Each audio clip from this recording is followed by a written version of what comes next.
1872 সালের মার্চ মাসে জীবনের শেষ পর্যায়ে কবি মাইকেল মধুসূদন দত্ত পুরুলিয়ার কাশীপুর রাজবাড়িতে পঞ্চকোট রাজা নীলমণি সিংদেবের আমন্ত্রণে আইন উপদেষ্টা হিসেবে প্রায় 6 মাস কর্মরত ছিলেন।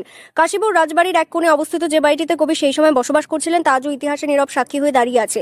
এখানেই বসে তিনি রাজপরিবারকে আইনি পরামর্শ দিতেন, আবার একান্তে কাটাতেন তার শেষ জীবনের বহু মুহূর্ত।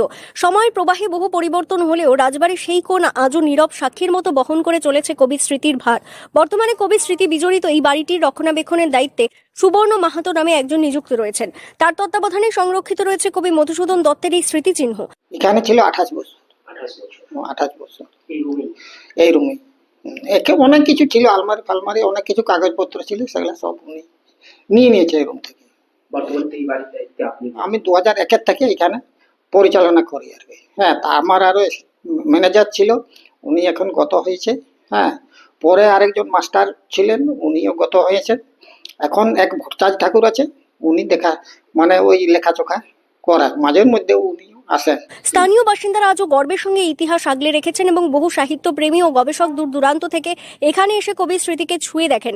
বাড়িটি রক্ষণাবেক্ষণের দায়িত্বে থাকা সুবর্ণ মাহাতো জানান, প্রায় দীর্ঘ 28 বছর কবি মাইকেল মধুসূদন দত্ত এই ছোট্ট বাড়িটিতেই বসবাস করেছিলেন। এই বাড়ি থেকে তিনি একদিকে যেমন মানুষকে আইনি পরামর্শ দিতেন, তেমনই আবার নিভৃতে কাটিয়েছেন তার শেষ জীবনের বহু নির্জন মুহূর্ত।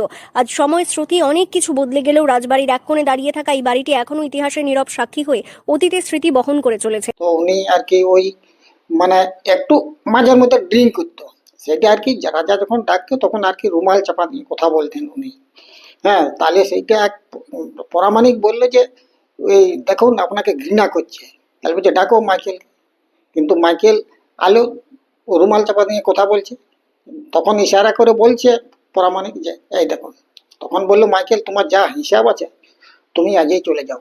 ও তখন বললো তথাস্তু, আমি অলরেডি আছি। তখনই ও যাতে বড় দুয়ার যাতে পর্যন্ত ওই রাজা বললেন না ঘুরো ঘুরা ঘুরা ঘুরা। হ্যাঁ, তখন বলছে মাইকেল যদি একবার সোজা হয়েছে, যেদিকে নজর গেছে আর পিছনে নজর করবে না, এই কথা বলে এখান থেকে প্রায় বেরিয়ে গেল। কাশীপুর রাজবাড়ি শুধু রাজ ইতিহাসের নিদর্শন নয়, বাংলা সাহিত্যের এক গুরুত্বপূর্ণ অধ্যায়েরও সাক্ষী। মাইকেল মধুসূদন দত্তের শেষ জীবনের এই অধ্যায় আজও পুরুলিয়ার কাশীপুরে ইতিহাস ও সাহিত্যের মিলনস্থল হয়ে দাঁড়িয়ে আছে। পুরুলিয়া থেকে শান্তনু দাসের রিপোর্ট, লোকাল 18 বাংলা।